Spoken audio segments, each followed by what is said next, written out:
I think it's really interesting to look at how the police handle pro-Palestine demonstrations with even like pro-Islamist demonstrations in Hamburg. There was quite a few thousand people going for like calling for a caliphate. Yeah, true. Yeah, and they kind of stuck to the rules. So again, this comes down to this quite German insistence on sticking to the rules. What they might argue is that the pro-Palestine movement don't stick to the rules, but you can argue about whether those rules are fairly applied.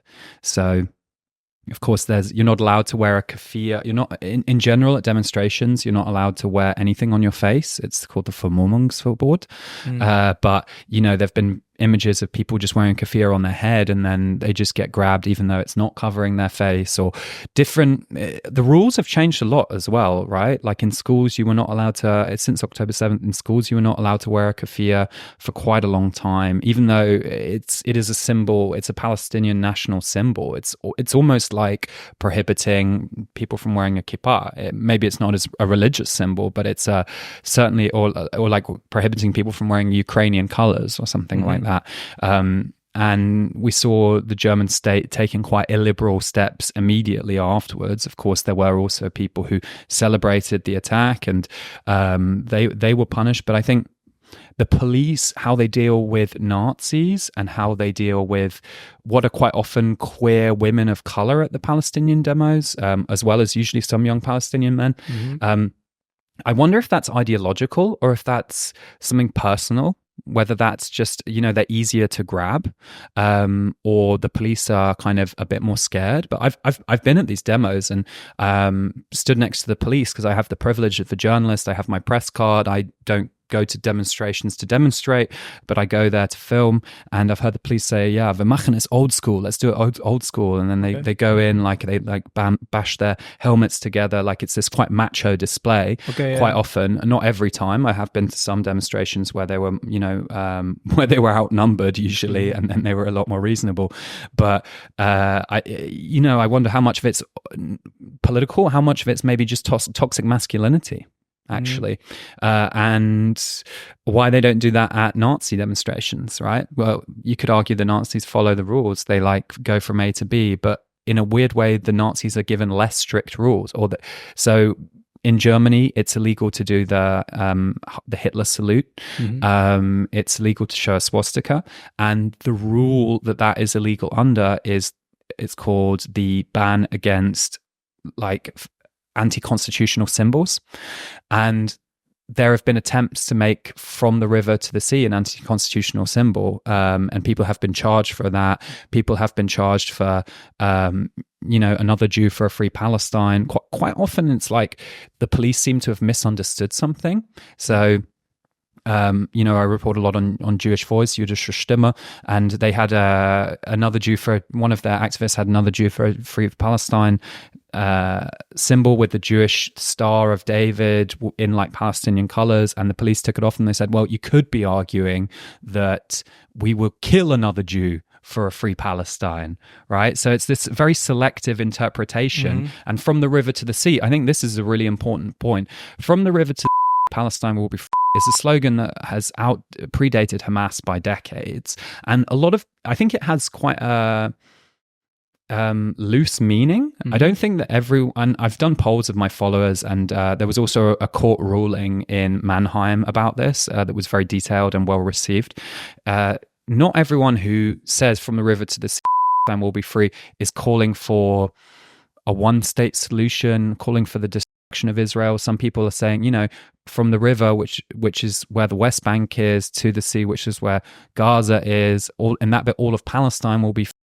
And, it's very much a taboo in German politics. It's arguably even illegal to call for what they call as the destruction or the extinguishing of Israel.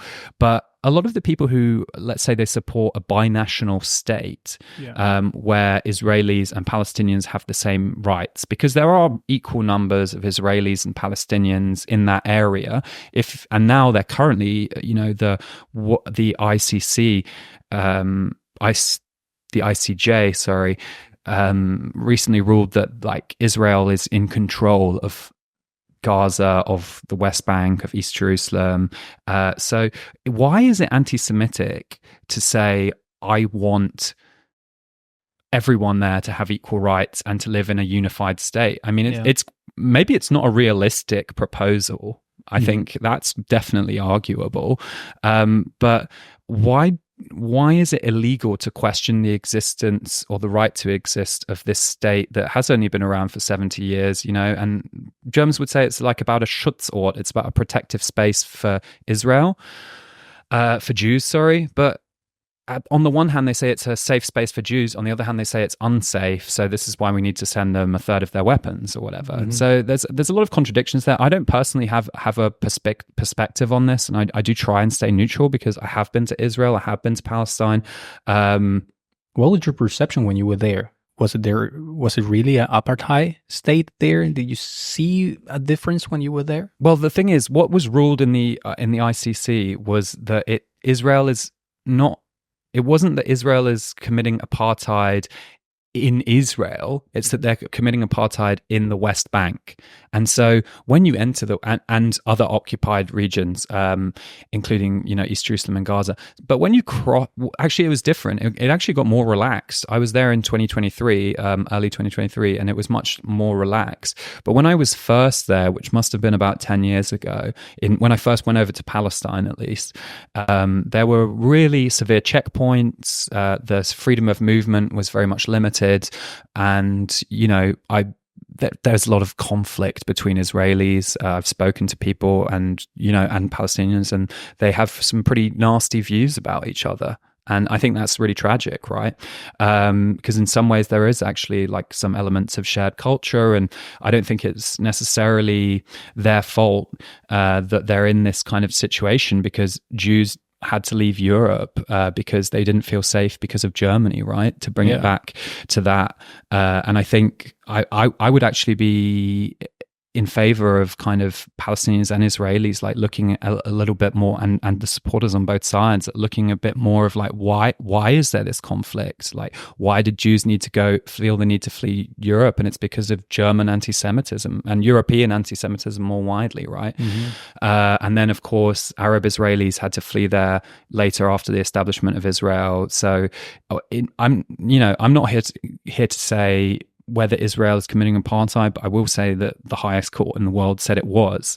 And that's so I don't feel the need to give my opinion, because the actual people who are really highly qualified to make this decision have given their opinion. And I think this should really have been a wake-up moment for Germany, because we've had this kind of grift of and a cottage industry of people who've existed and made a lot of money, often from the state, for saying apartheid is anti-Semitic. Well, if the highest court in the world is anti-Semitic, then I think we're losing track of what this word even means, Yeah.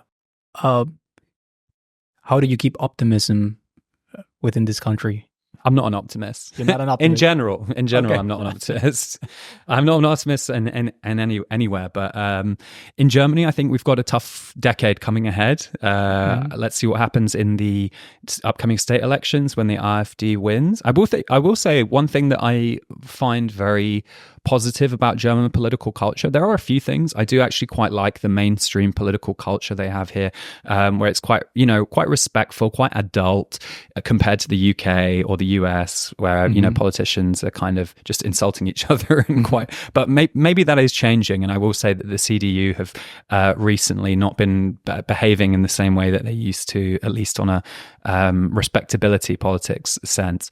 But I really do respect the German refusal to work with the far right. That's a lesson that they have learned from history. And as long as what they call the firewall of cooperation against the far right holds on a state level, national level, I think we can feel a bit safer here from that. At least migrants can. Whereas, in France, we do see some cooperation. We saw the centre-right party then backing the far right in the recent elections. It didn't work out. But ultimately, I think Germany's got tough times, particularly because of the economy. And I don't think it's entirely due to green measures, like a lot of people are saying. I think a lot of the issues with Germany's economy come from the debt brake, which is another hangover from Merkel, which was this constitutional measure that they implemented that basically means they can't borrow money.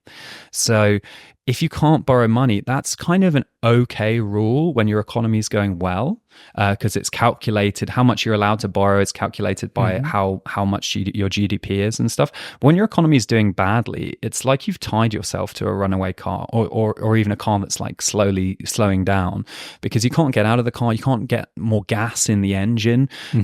So we're effectively going to see more and more austerity, and a lot of people like cuts to public spending, and a lot of people argue, Isabella Weber, one of them, that can cause a move to the far right through discontent, because when people don't feel prosperous, they often turn on people who are near them but don't look like them, and that's quite often minorities.